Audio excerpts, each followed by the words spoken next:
முருக பக்தர்களுக்கு வணக்கம். திருப்புகழ் பாடல் 965 பொருளுடன்.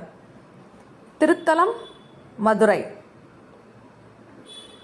நீ தத்துவமாகி நேமத் துணையாகி பூதத் தயவான போதை தருவாயே, நாதத் தொனியோனே ஞானக் கடலோனே கோதற்ற அமுதானே கூடற் பெருமாளே. இதுவே திருப்புகழ் 965 ஆகும். இனி அதன் பொருளை காண்கலாம். இன்று நாம் அருணகிரிநாதர் அருளிய திருப்புகழின் அழகான பாடல் வரியை பற்றி பார்க்க போகிறோம்.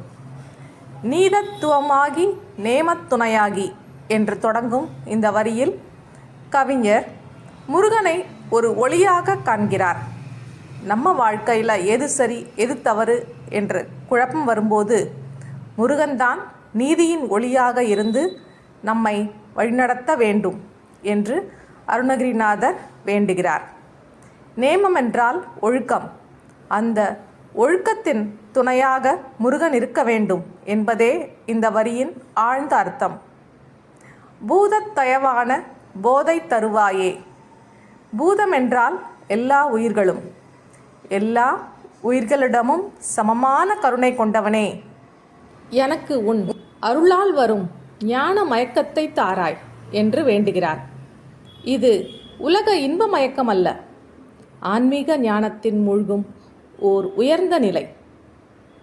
பின்பு நாதத் தொனியோனே ஞானக் கடலோனே என்று புகழ்கிறார். நாதம் என்றால் ஒலி, ஓங்காரம், தெய்வீக அதிர்வு. முருகன் அந்த நாதமாகவே இருப்பவன். அதே நேரத்தில் அவன் ஞானக்கடலாகவும் இருக்கிறான்.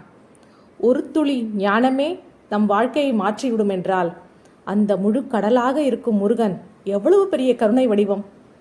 இறுதியாக கோதற்ற அமுதானே கூடற் பெருமாளே என்று கூறுகிறார். கோதம் என்றால் குறை. எந்த குறையும் இல்லாத தூய அமுதம் போல் இருப்பவனே, மதுரையில் உறையும் கூடற் பெருமாளே, எனக்கு அருள் புரிவாயாக என்று மனமுருக வேண்டுகிறார். இந்த முழு பாடலும் நம்ம வாழ்க்கையை நீதியின் வழியில் நடத்த, ஒழுக்கத்தை நிலைநாட்ட, கருணை மற்றும் ஞானத்தை அருள முருகனை சரணடைந்தால் போதும் என்ற ஒரு ஆழ்ந்த ஆன்மீக உண்மையை சொல்கிறது. முருக பக்தர்கள் அனைவருக்கும் இந்த வீடியோ ஒரு ஆன்மீக ஊக்கமாக இருக்கும். முருகன் அருள் அனைவருக்கும் கிடைக்கட்டும். இந்த வீடியோவை மற்றவர்களுக்கு பகிருங்கள். அவர்களுக்கும் முருகன் அருள் கிடைக்கட்டும். முருகா சரணம். நன்றி, வணக்கம்.